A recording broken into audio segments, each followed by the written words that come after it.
before the world knew his name. Somewhere in the world right now, a boy is kicking a ball in the dust. No cameras.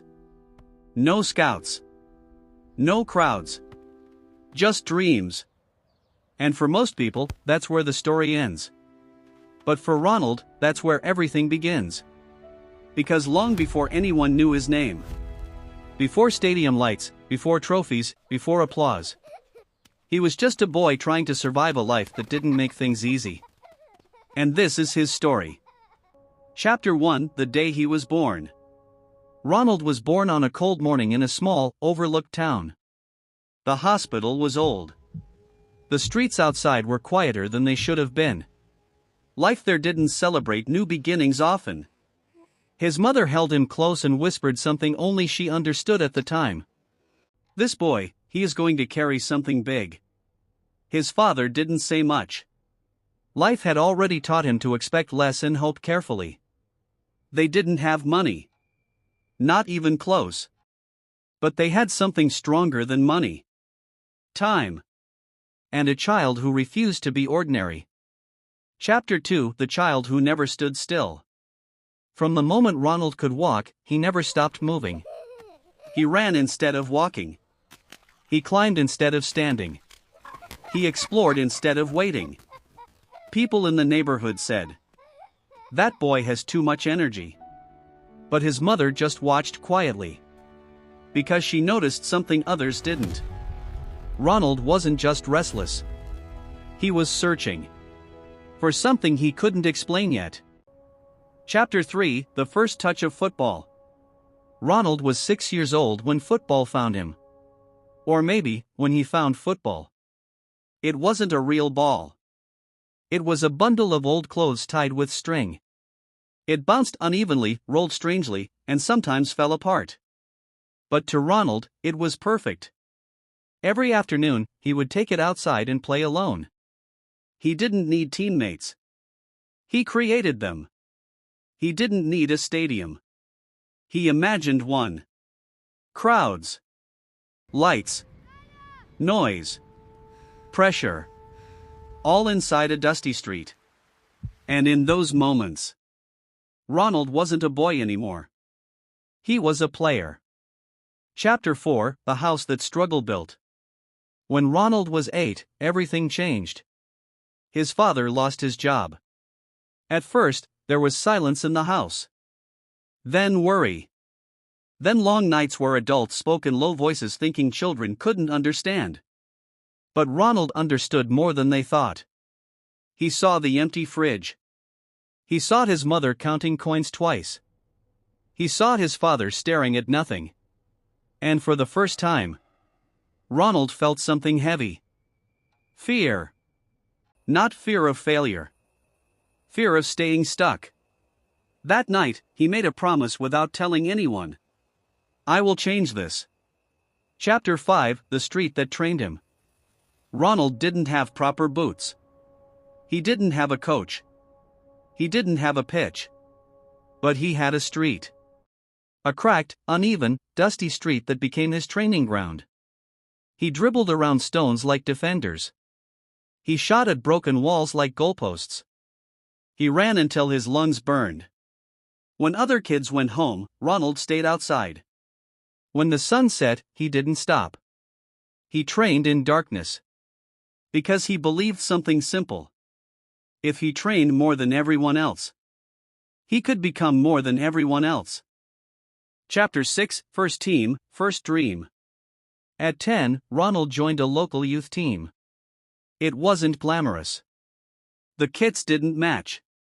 The field had uneven grass. But to Ronald, it was everything. The coach noticed him quickly. Not because he was the best, but because he never stopped trying. He lost the ball, he chased it. He made a mistake, he repeated the action until it worked. He got tired, but never stopped moving. After training, while others left, Ronald stayed. Always. Chapter 7: The First Rejection. At 12, Ronald got his first real chance. A trial for a bigger academy. He arrived early. Heart racing. eyes full of belief. Dozens of boys were there. Some taller. Some faster. Some more confident. Ronald played like his life depended on it. But at the end of the day, his name wasn't called.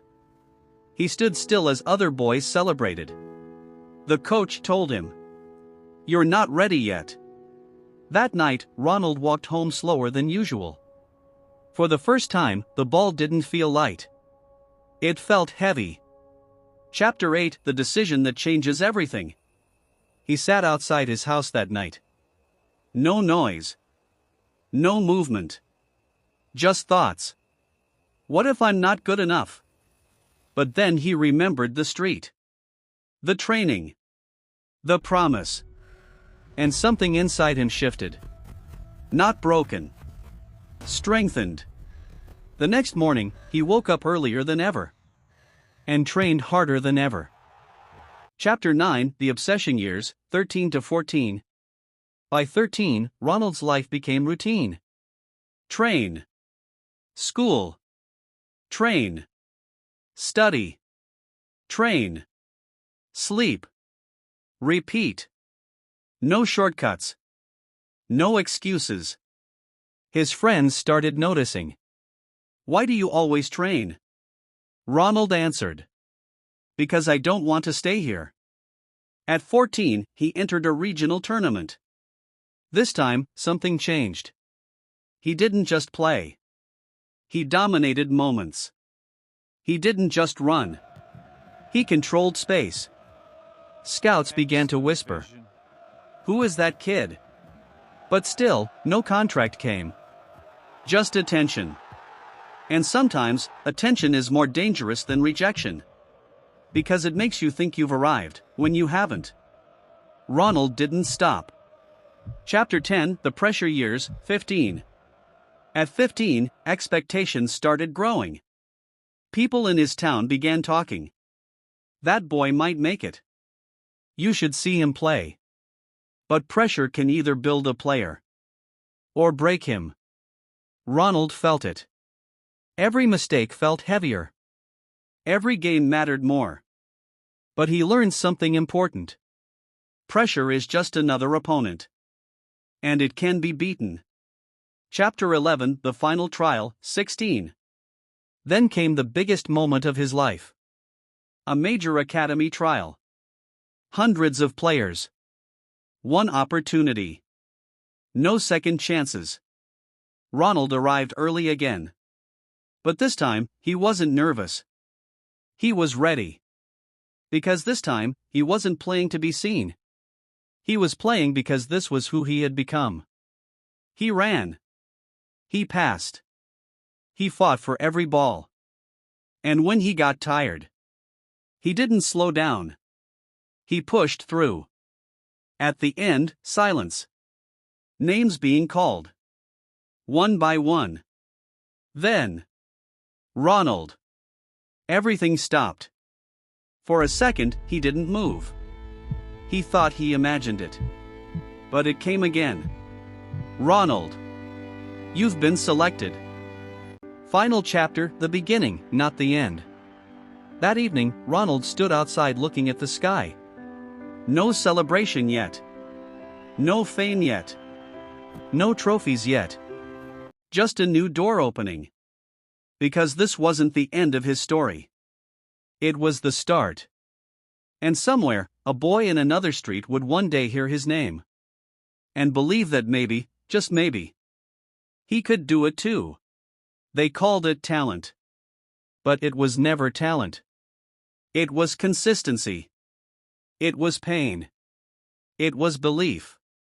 It was Ronald.